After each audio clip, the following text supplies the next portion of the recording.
Welcome to the Stark Reflections on Writing and Publishing podcast. There has never been a better time for writers. More information, options, and opportunities are available to you, but navigating these requires insight.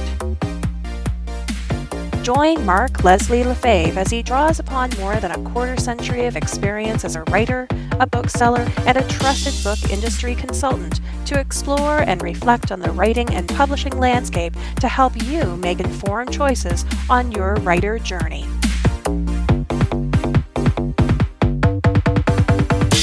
Hey there, and welcome to episode 4 of Stark Reflections. This is Mark Leslie Lefebvre, your host. Thought I'd start off today's episode with a few updates. For anyone who has asked, yes, I'm sticking to the regimen that Liz and I set out for our training for the half marathon at the end of April. Today is a relatively easy day in the schedule. Once I finish recording this short introductory bit, I'll be popping downstairs to do about 4K on the treadmill. I'm quite enjoying the treadmill, even though I'm not a big fan of indoor running. I prefer to be outside, but in the cold, dark winter we're having here in Waterloo this year, the treadmill's kind of the best option. But I've been enjoying the time on the treadmill, and I've been dividing my treadmill time between listening to podcasts as well as audio books, and I'm currently listening to the audio version of the book Deep Work, Rules for Focused Success in a Distracted World by Cal Newport, and I'm quite enjoying that book. It's given me a lot of food for thought. I've actually had to pause the book several times and compose emails to myself using Siri to send myself some ideas and thoughts for helping myself with my own necessary deep work moments that I need to have.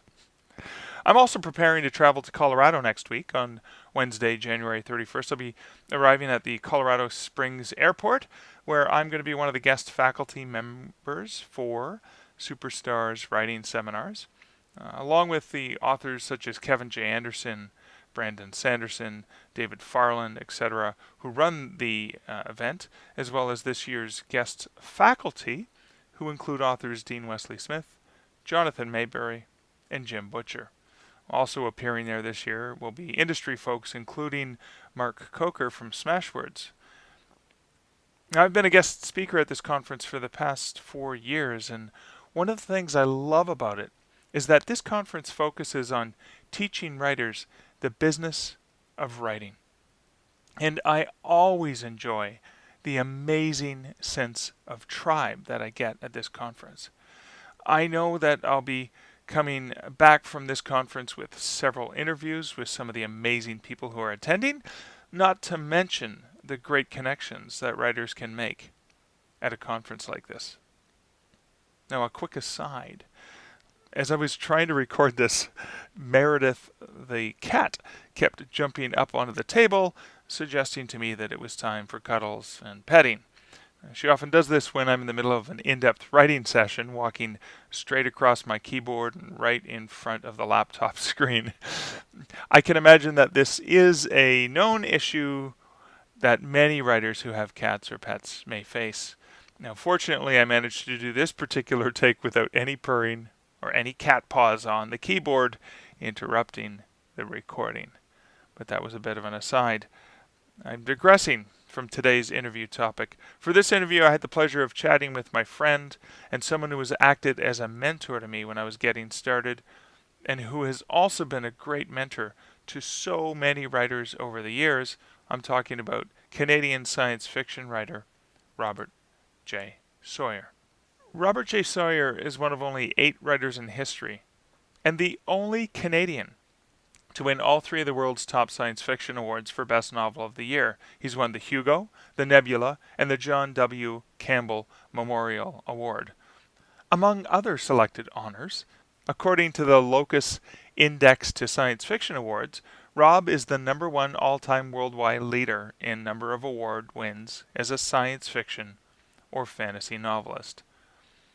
Rob is also the #1 all-time leader in the number of award nominations as a science fiction or fantasy novelist. And note below, second place goes to an author you may have heard of named Stephen King. In June 2016, Rob was inducted into the Order of Canada, which is the highest civilian honor bestowed by the Canadian government.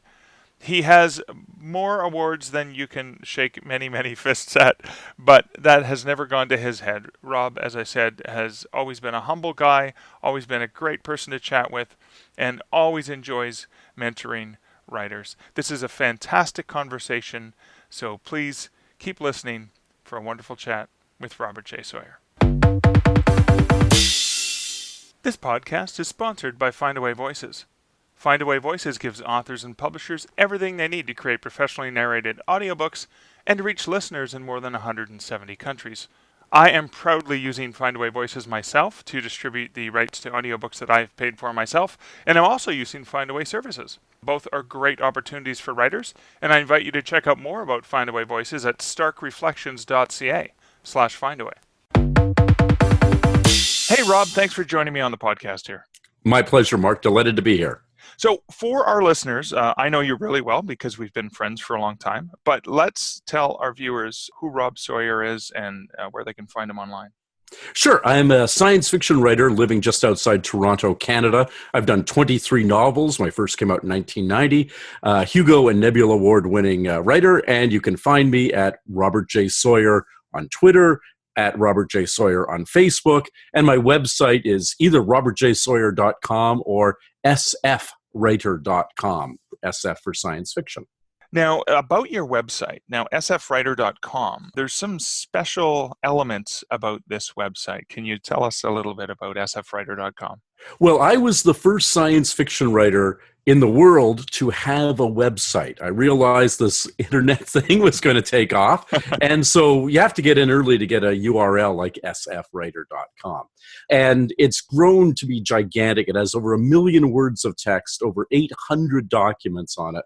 Lots of stuff about how to write, the business of publishing, stuff that your listeners, I think, would find very interesting, as well as, of course, samples of all my novels and so forth. But I've been in there now, my God, since 1995. So what is that? 23 years now of having a website. Wow. Now that's interesting because a lot of science fiction writers were among the early adopters. You were the first, and then a whole bunch of other science fiction writers followed you.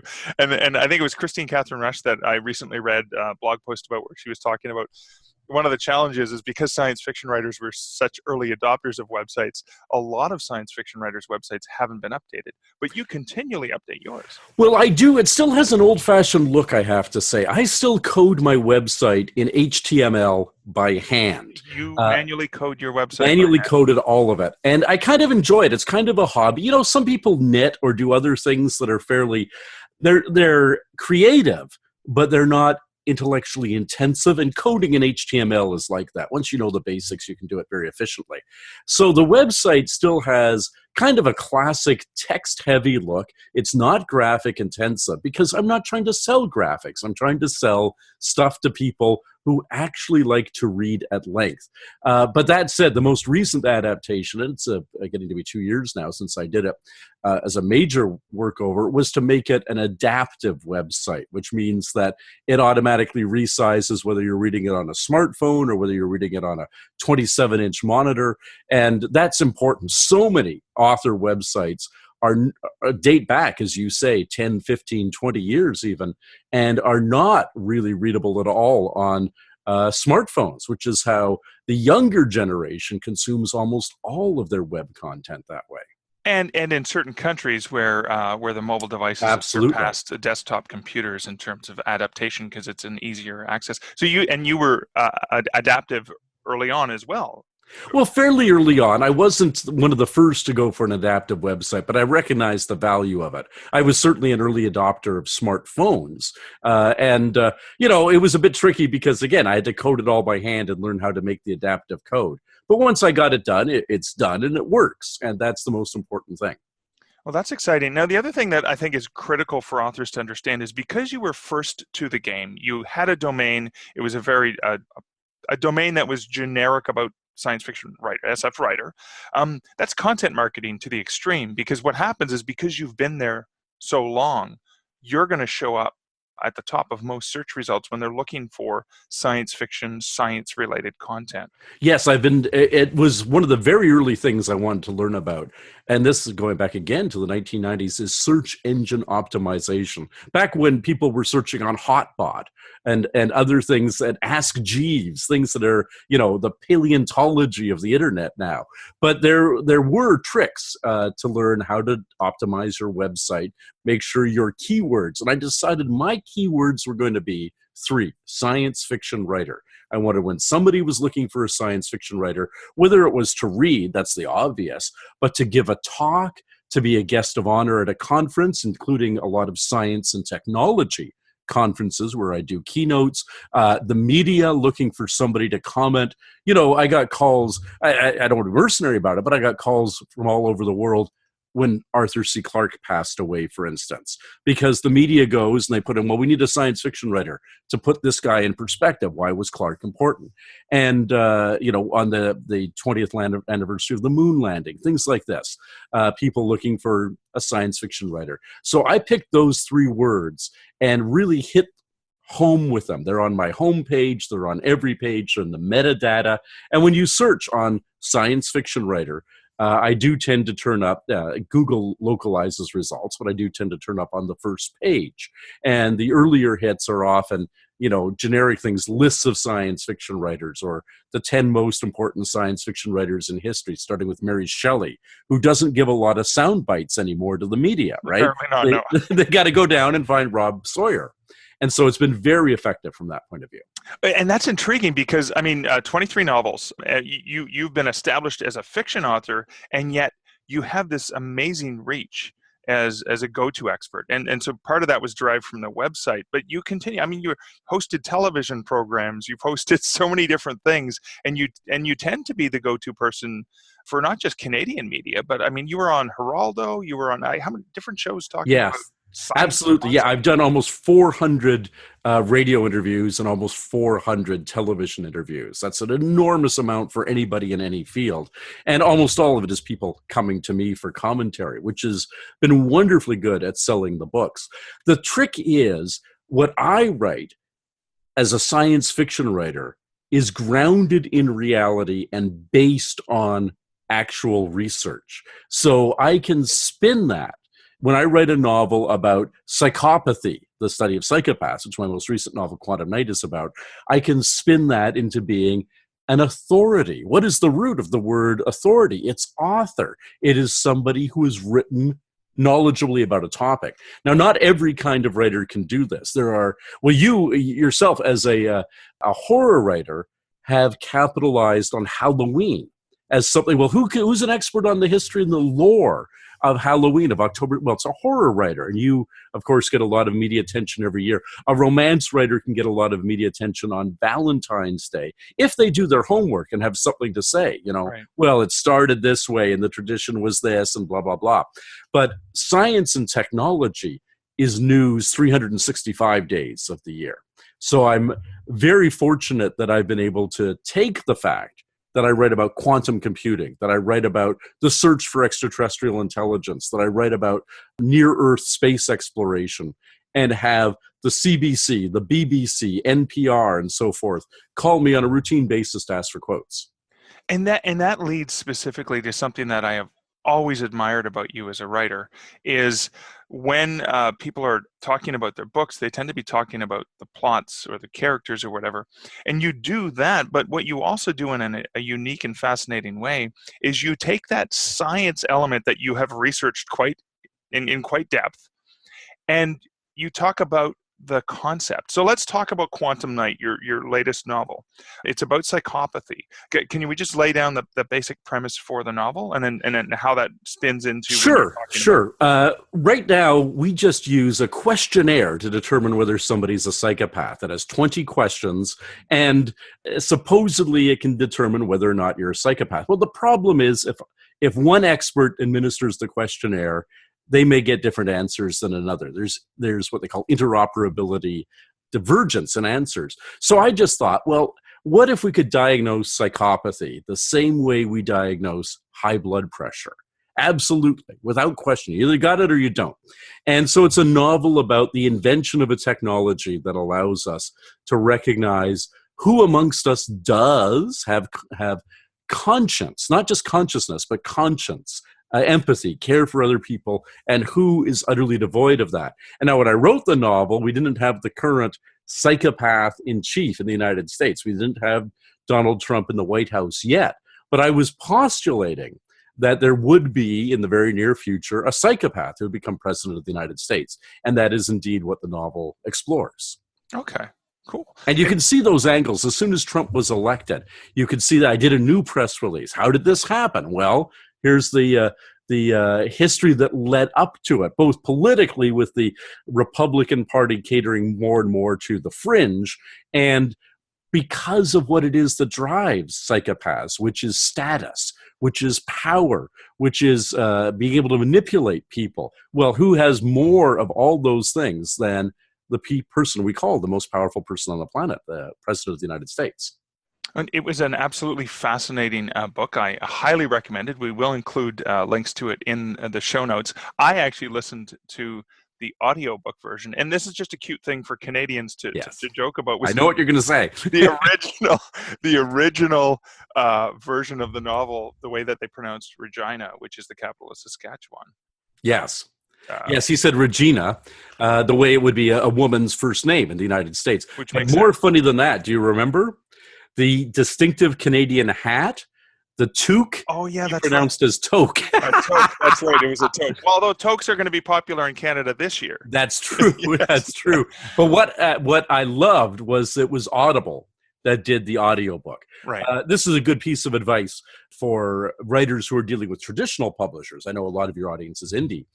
Hold on to your audiobook rights because you can vend them separately from the print rights. Right. Most publishers, boilerplate, asks for those audiobook rights, and then they either do or do not produce an audiobook, and they split the money with you, right? 50-50. Yeah. And I have always retained all my audiobook rights. All 23 of my novels are available as professionally produced audiobooks, most of them in the last decade by Audible, which is obviously the biggest producer of original audio content. And to their credit, when people started writing in the reviews, I didn't draw this to their attention. They noted that people were complaining about mispronunciations, and they called back in the the narrator to the studio and got him to redo those lines. So if you had the version with the errors in it, just re-download again and you get the corrected version. And that's incredible. Fantastic. That's incredible commitment for a company. You know, it's an Amazon subsidiary, and we think of Amazon as just cranking out tons of material in every pipeline they're in, whether it's toilet paper or whether it's publishing, and not really caring about quality. But it turns out, at least in the Audible division, there are people there who do care about the quality of what they're doing. Oh yeah, of course. I mean, in any corporation like that, you've got, and you and I know folks from Audible who are amazingly committed professionals in the industry. And so that's fantastic that they would actually come back in and change that. Now, you talked about rights, and I think this is a really critical thing to note. And this is something I talk to authors about all the time, and I actually use this as an example. Your publisher, Penguin Books, Random Penguin, purchased the rights for Quantum Night, but they only purchased North American rights. So what did... In fact, I even split it two ways because I have a separate deal with Penguin Canada in Toronto, and with Ace Science Fiction, which is one of Penguin Random House's science fiction and fantasy imprints in New York. Separate advance, separate royalties, separate editor even. And I'm a huge believer in trying to subdivide the pie as many ways as you can. Because the aggregate of adding all those pieces back up tends to be more than anybody would offer you for, say, world English rights or world rights, which is very common, where they get the translation rights too. Right. Well, we just sold Quantum Night to Russia, which will be very interesting to see how a novel about psychopathic leaders is received over there. But, you know, we've sold it all over the world. All of that money, except for what my agent takes as a commission, comes to me instead of having to split it with Penguin Random House. So, you know, people often say to me, well, you know, I want to watch a TV show, but it's, you know, it's blocked in Canada. I can't get it, or there's this, you know, and they ask me if I find ways to circumvent that. The answer is no. Of course I know technically how to do it. I'm very savvy computer-wise. Yeah. But I make my living by subdividing, parceling out geographically and by type of content my intellectual property. And I'm not going to cheat somebody else who does the same thing. It's way better to have 20 different people paying you for your book in different countries and different formats than it is to have one person paying you for your book. And that's fantastic, because I think what happened with Quantum, so you have won virtually every single international science fiction award possible from China, I've been very lucky, yeah. Mexico, from Japan, from all these different Spain, countries. France, yeah. I mean, it's amazing. So when the rights for, let's say, the print book are mostly available in English language territories or only in North America, you exploited Kindle Direct Publishing, Kobo Publishing, other publishing options to make sure that the ebook was also available throughout Europe and around the world, so that your fans could have access to it. There's a thing called the open market, which in publishing contracts refers to places where books sell in the English language, but not in big quantities. It's not a market that's worth vending exclusively. English books sell, for instance, in China. English books sell in India. And they sell in small countries like New Zealand and so forth. And big publishing companies tend to say, okay, I've sold my British rights here, I sold my American rights here, but anybody can sell the book in the Philippines, whichever of us. And if both editions end up in the Philippines, that's fine. Well, I didn't have a British publisher this time around.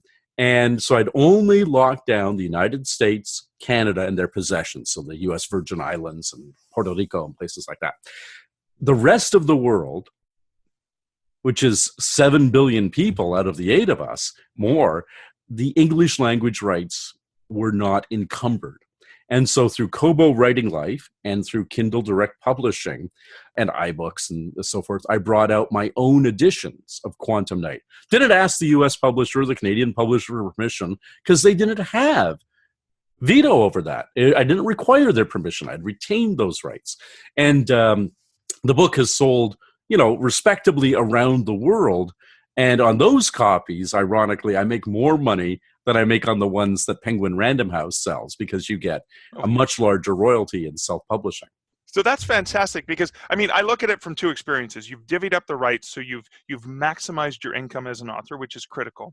But then you also have maximized the pleasure of your reading audience, right? Now they have access to that book in multiple formats. Yes, exactly. And, people talk about ebooks replacing print books, or people who will never read an ebook, or audiobooks. They complement each other. I'm absolutely convinced that the pool of consumers for a given piece of intellectual property is embiggened, as they would say on The Simpsons, enlarged, every time you add a new format. That the audiobook does not cannibalize the print sales. It's truckers, it's commuters, it's people who want to listen to something as they jog or work or on the treadmill, or just lie in bed, or the visually impaired, or whatever it is. Those people weren't going to buy the $25 hardcover. And for that matter, students and a lot of people who simply don't want to have a $25, $30 hardcover, they're not going to they're going to buy the paperback regardless. The paperback doesn't cannibalize the hardcover. The audiobook doesn't cannibalize any of the print editions. And the ebooks, again, people consume ebooks voraciously in a way that they probably did not consume ebooks because of the portability, because they have 100 books with them on vacation instead of one, or 1,000 books. So I hugely believe in hitting all the available formats, and that in aggregate, your audience is bigger. It's not just taking the same pie and cutting it into different flavored pieces. Right. Now, speaking of reaching a different audience, it was a number of years ago, and there are probably listeners who may not even realize that an ABC television program that they watched and quite enjoyed was actually yet another version or another IP offering of one of your products, Flash Forward. Can we That's talk a right. little? Flash Forward, which ran for 22 episodes in 2009, 2010, starring Joseph Fiennes and John Cho, was based on my 1999 novel of the same name. So a decade after the novel came out, we had a TV series. And I was one of the script writers for the series, and I consulted on all the episodes, had a little cameo in the pilot. It was a fabulous experience, A, just for getting my name out there to a huge audience who might never have encountered me otherwise. B, because it made an awful lot of money. I mean, even a series that only runs a single season makes an awful lot of money for the writer. And for those countries that we hadn't already sold rights to Flash Forward in translation, suddenly, because the show was in over 100 markets worldwide, dubbed into various languages or subtitled. Okay. So we sold the book in all kinds of territories that I'd never sold books before as a tie-in to the TV series. Right. And again, I had retained the television and film rights, which I always do. Again, a traditional Big Five New York publisher's contract will ask for those rights, film and TV, as well as audiobooks, as well as gaming. And all you have to do is strike those out in the negotiation phase. But ABC... and I got all the money ABC spent came to me. None of it went to Tor, my publisher. Tor's incentive at that time, before I was a Penguin, Tor's incentive was to get out there and hustle the tie-in edition, which they did. Which they did. It was like a re-release of that book. A re-release in both a mass market and trade paperback for different segments of the marketplace. Absolutely. And it still is by far my best-selling title because people still remember the TV series or are discovering it on Netflix or on DVD, as it's available, of course, in all those formats and all over the world still. It's one of the ones that I highly recommend people go and buy, and then enjoy the fact that they adapted it in a different way, because in the TV series it's a 6-month flash into the future, but in the novel it's 30 years. 21 years. Yes, that's right. Oh, sorry, 21 years. Yeah, exactly. There were a number of changes, all of which were made with my approval. We discussed all of the possible changes that Brannon Braga and David Goyer, who wrote the pilot, wanted to make before I signed the contract. I wanted to know what they wanted to do. And they sold me on the logic for U.S. network television of the changes they had to make. And I accepted them. And, it was still what I wanted thematically, an exploration of fate versus free will. If you knew what your future held, could you avoid that fate? And that's what the show was about. That's what my novel, Flash Forward, is about as well.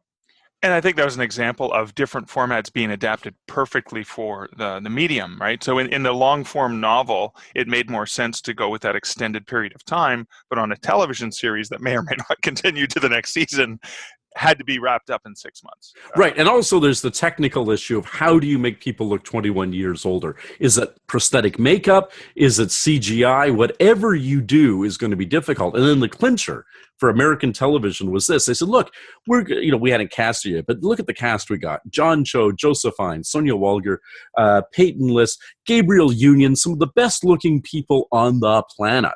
Yeah. And people tune in to American television to watch beautiful people. It's a commentary on our society, perhaps, but it's true. And they're not going to want to see them looking old and haggard, right? John Cho, great-looking guy of 30, 51, I mean, I'm in the big 5-0 range there, and I know that I looked better 20 years ago.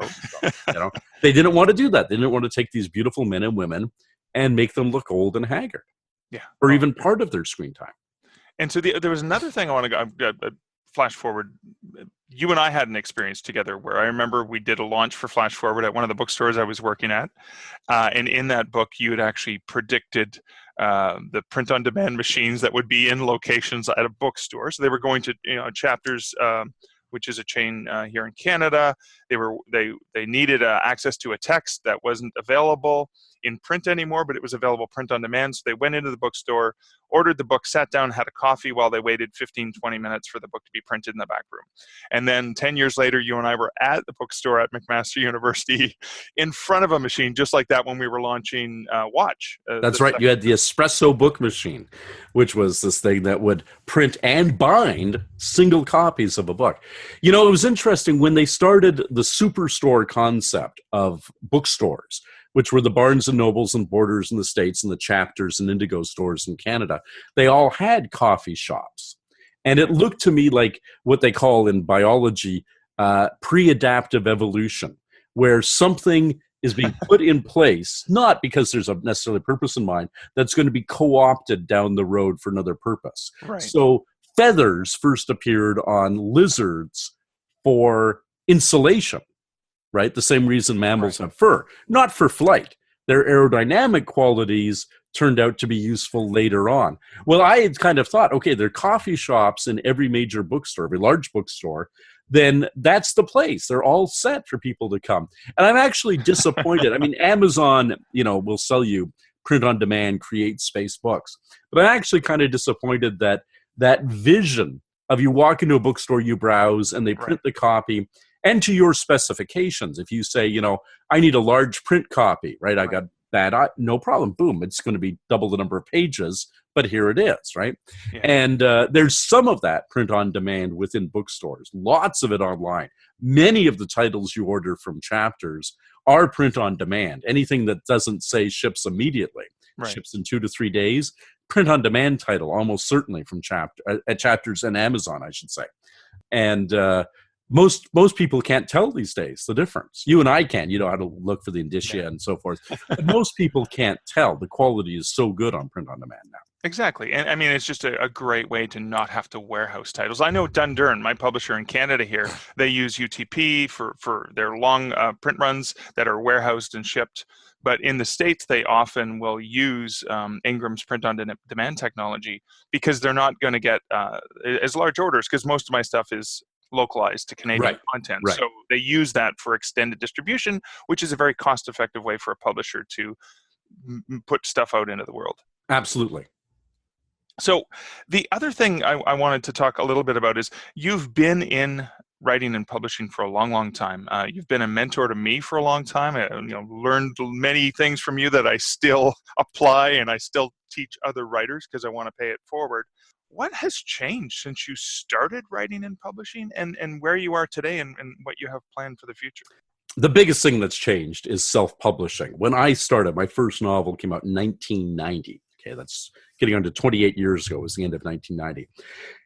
It was a dirty word, self-publishing. In fact, the term more commonly used was vanity press. Yep. Because you were vain, you wanted to show off, you wanted to say you were an author without actually having done the real labor of writing a great book, making sure it passed some gatekeepers and somebody was actually willing to pay you money for that. That's changed. 180 degrees, that's changed. Now there are all kinds of writers who have bypassed traditional publishing, some to their detriment. Certainly there's lots of dreck out there available as self-published, where no one but the author has ever laid eyes on the manuscript. Anybody can publish, anybody can upload.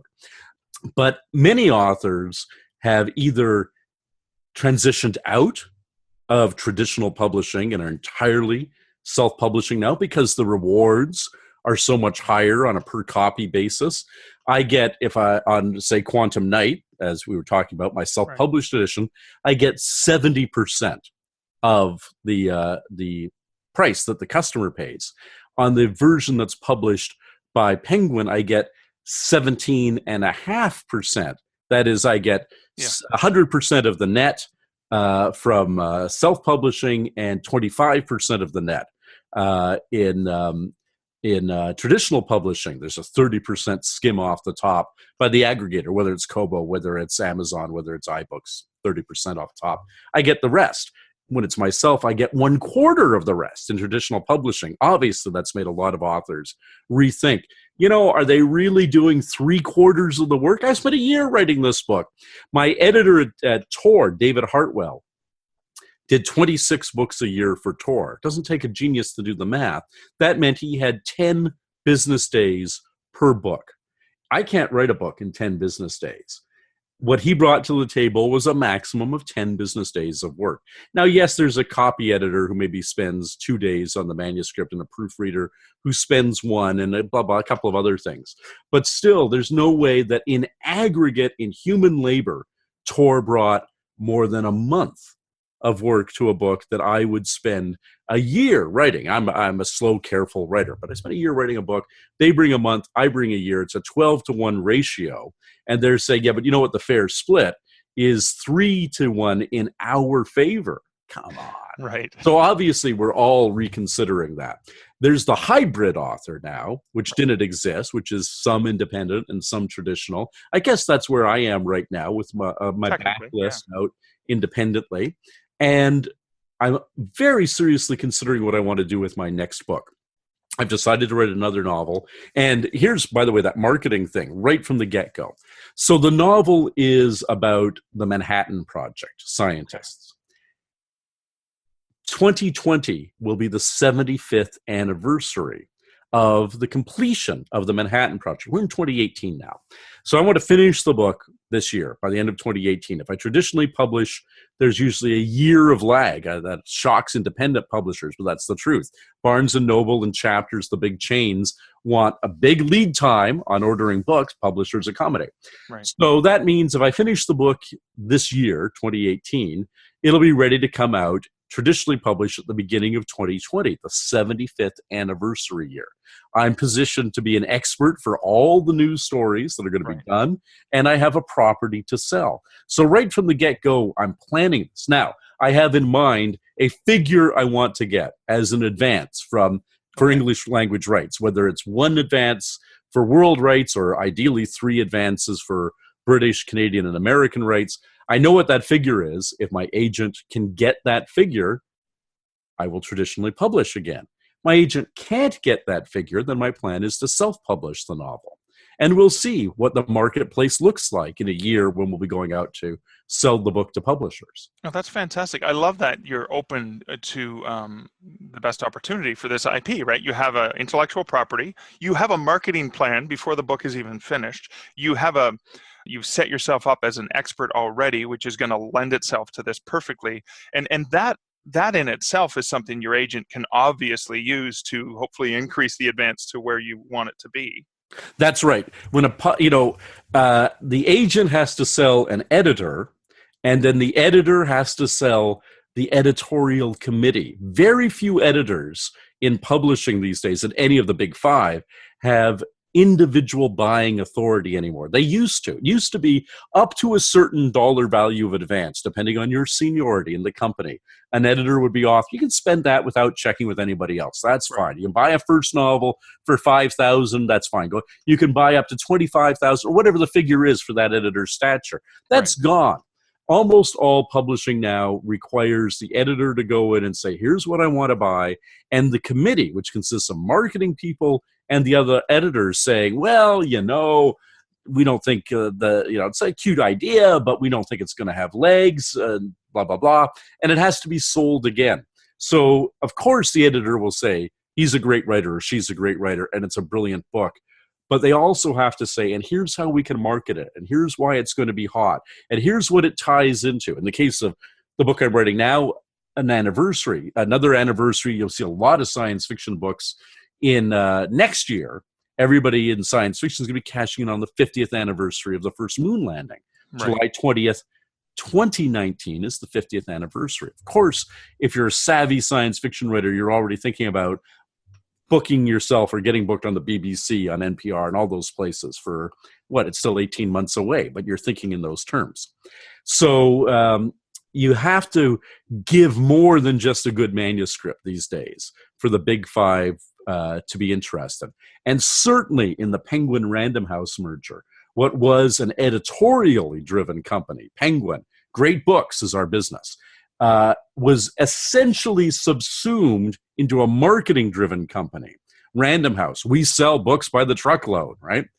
2 very different models. Now, sometimes they overlap, but more often than not, they don't. 50 Shades of Grey, not a great book. Dan Brown, most literary theorists would say not a great writer, but they're the kinds of titles that a combined Penguin Random House wants way more than a thoughtful book by somebody who, say, is an Umberto Eco kind of writer, but without Eco's international stature. That thoughtful book falls by the wayside in exchange for something that will sell in huge numbers these days. Oh, that's it's fascinating, and because you've watched this transition of publishing, so you've Absolutely. even seen it. It used to be where Random House and Penguin would be two competing editors buying. Now that's kind of merged into one. So yes, which hurts. Lost some of that, right? It hurts because those two competing editors could actually bid against each other.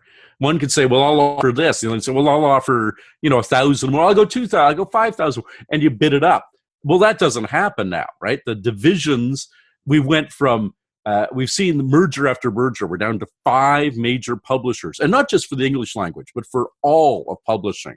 Bertelsmann and used to be called von Holtzbrinck, but now they use the name Macmillan, which goes down better in a few countries that still have some fear of Nothing says loving like something from Stuttgart, right? They have a little bit of fear of German hegemony. So they adopted Macmillan, the name of one of their imprints, for their international name now. But whether you're publishing in French, English, Spanish, Italian, certainly in Western European languages, including English, these 5 companies dominate the entire world of publishing. Okay. Now, as we're thinking about publishing, as we're thinking about writing, we already spoke about an adaptation flash forward into television. I was talking to Joanna Penn on a recent interview on this podcast, and she was speculating that, with binge watching on Netflix and all the new ways that creative content are coming out, there's going to be need for writers. Now, I know people think, wow, all I need to do is get a TV adaptation. Now, flash forward was not the first property where you licensed rights to the company for, and it's not the last. That's a thing that happens all the time, but most times those don't get produced. By most times, 99% of the time. That's right, hardly ever. When people talk about, well, why haven't they made a movie of Wake, one of my novels? Why haven't they made a movie of Rollback? I say, well, look, the Science Fiction and Fantasy Writers of America, they give an award for the best novel of the year. That award's called the Nebula. They've been giving it since 1965, okay? So we've been going for 50, we're about to have our 53rd year of Nebula winners now. So 53 novels have won the Nebula. One of them happens to be mine, The Terminal Experiment. Of those 53, how many have been filmed? These are the best of the year science fiction novels. Well, the answer is 3. Dune, Ender's Game, and Flowers for Algernon, which was made as Charlie, right? In fact, Dune and Charlie have been made now twice, and Ender's Game once. That's it. Out of 53 possible novels, 50 have not been made. I'll bet you that every single one of them has been optioned and optioned repeatedly. Certainly, Terminal Experiment has been under option a total of about 16 years, I think, of option money coming in. But it didn't get made by the 3 previous groups who've had it under option. Somebody else is looking at it right now. Maybe it'll get optioned again. We'll see. Right. So how does an option work? So for a writer, does that mean income for the writer? Yes. In fact, there are people who will come to you and say, well, we want to option it and won't offer any money. Forget those guys. They're clowns. You have nothing to do with them. An option means that you are agreeing for a period of time, normally a year, that you will not sell the film rights to anybody else. So that person can go around Hollywood or Toronto, Vancouver, London, and say, look, I have the rights to Robert J. Sawyer's novel, Quantum Night. I want to develop it as a movie. Now it's going to be a $100 million movie, as any major science fiction film easily is these days. So that person, whether it's a production company, a studio, a screenwriter, is going around trying to come up with backers. If it's a screenwriter, he's saying, well, I want to adapt this to Sony Pictures or somebody, but I've got the rights. The rights are locked up, and he'll start putting together his deals. An option might be $5,000 or $10,000 to start, and it usually goes up 10% or $1,000 a year or something. So 5,000, 6,000, 7,000 keeps going, and after a decade, it gets to be, it adds up to serious money. And that is to reserve the rights to somebody for a period of time. At the end of, usually you have an option that usually has at least one renewal built in. So you've agreed that if they want a second year, get $5,000 for the first year, $6,000 for the second year. It's all been agreed upon. And at the end of the first year, they can either renew or not, based on whether they think they're getting any traction. After that, you renegotiate again. But then when they purchase the rights, when they actually go to make the property, then there'll be an amount of money well into six figures and profit participation for the actual purchase of the rights. The 5-figure, sometimes 4-figure option fee is just a bookmark. Put a pin in it. You're not going to sell the rights to anybody else during that year. Right. And that's a thing that happens far more often than film. As I say, almost never does an option result in a purchase. For every property that somebody's out trying to get made, for every property that is made, there are literally 1,000 that are in the process of somebody trying to get them made. Well, that's it's always fascinating because that's always a dream for writers is, with that big break, right? Once that movie comes out, then we're all successful. Well, we are running out of time. I have to be conscious of your schedule. Where can our listeners find out more about you? Where can they discover your great novels and the other properties that you have available in multi-formats? Well, this, I must say, is the one big attraction still of traditional publishing. So when people say, where can I get your books? The answer should be everywhere. Walk into any bookstore, anywhere in the English-speaking world, and there should be at least one, hopefully several, Robert J. Sawyer titles. That said, that's my name, Robert J. Sawyer. I'm on all ebook formats, audiobook formats. Twitter, it's at Robert J. Sawyer. Facebook, all run together, Robert J. Sawyer.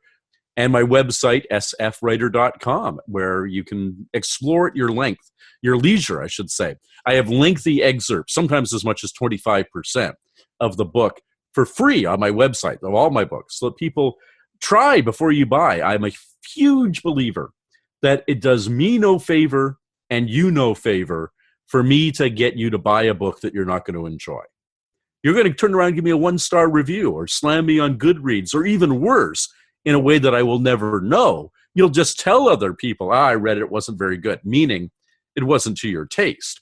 So I want to make sure that what I write, philosophically rich, science fiction, mostly set in the near future, present day on Earth, is to your taste before any money changes hands, whether it's money direct to me through an ebook or ultimately filtering down from bookstore to publisher to agent to me through traditional publishing. Well, that's fantastic. That is a phenomenal approach and a great way to wrap up this conversation. Thanks for joining me today, Rob. My pleasure, Mark. Thank you.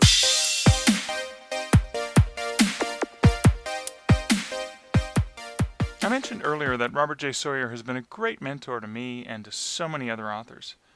When I first met Rob a little more than 20 years ago, I had merely had a handful of short stories published and had yet to do my first book. Now, despite having already been a Nebula award-winning author, among other awards, Rob was always humble and approachable, and he always had time to chat with a fellow writer.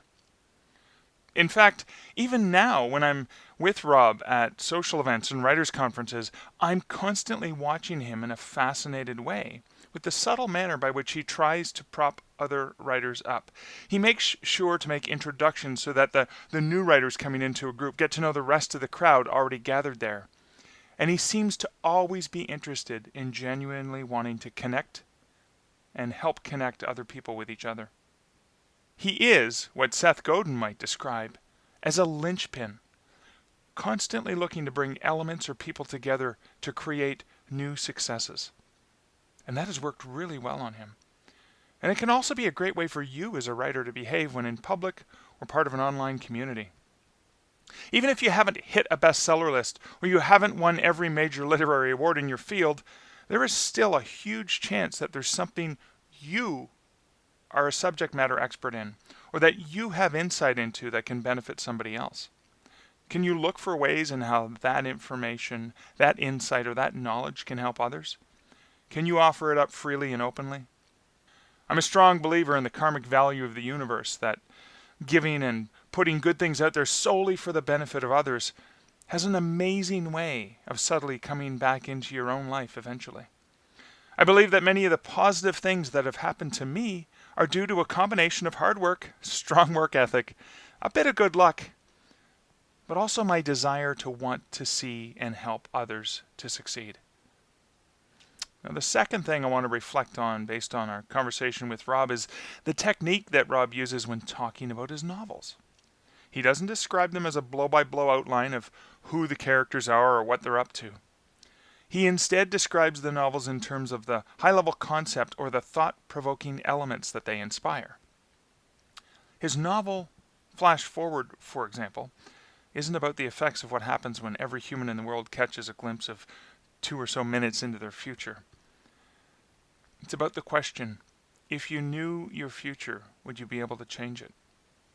Rob came up with the idea when attending a high school reunion and people were talking about how much they had changed and shared things like, who would have imagined that so-and-so did such and such or achieved that thing? The question, if I knew then what I knew now, would I have changed anything, continually came up in those conversations. And everyone had a response to that. But Rob took that and turned that idea into the novel Flash Forward, which was in turn adapted into an ABC television series. I suppose you can say it's a very successful novel. An excellent exercise to perform, then, is how would you do the same for one of your novels? I'll give you an example. My novel Evasion is about a man who, in the midst of looking into his father's mysterious death, is chased by numerous zombie-like assassins. The novel even opens with the man's boss calling him into his office and pulling a gun on him. But the catchphrase I used for it doesn't involve that. It simply asks, where can you hide when everyone you know or meet is trying to kill you? Try the same thing for one of your books. Don't focus on the things that happen, but instead the questions that are raised, the manner by which people might feel engaged to answer with their own solutions, their own answers. Now, in the province that I live in, Ontario, there's a regular radio broadcast of a commercial for one of the big lotteries that asks, what would you do if you won X million dollars? And it's always followed by segments of clips of people who are interviewed on the street or in coffee shops, sharing their ideas on all the things that they would do if they won $1 million. It's a thought-provoking question that people want to jump on and answer. So what elements in your book can you hinge on that inspire people to do the same? Well, that's it for episode 4 of Stark Reflections on Writing and Publishing. Thanks for joining me today. All the best with your own writing and publishing path. And until next time, this is Mark Leslie Lefebvre wishing you good writing and positive reflections. Thank you for listening to the Stark Reflections podcast. You can find show notes for each episode at starkreflections.ca.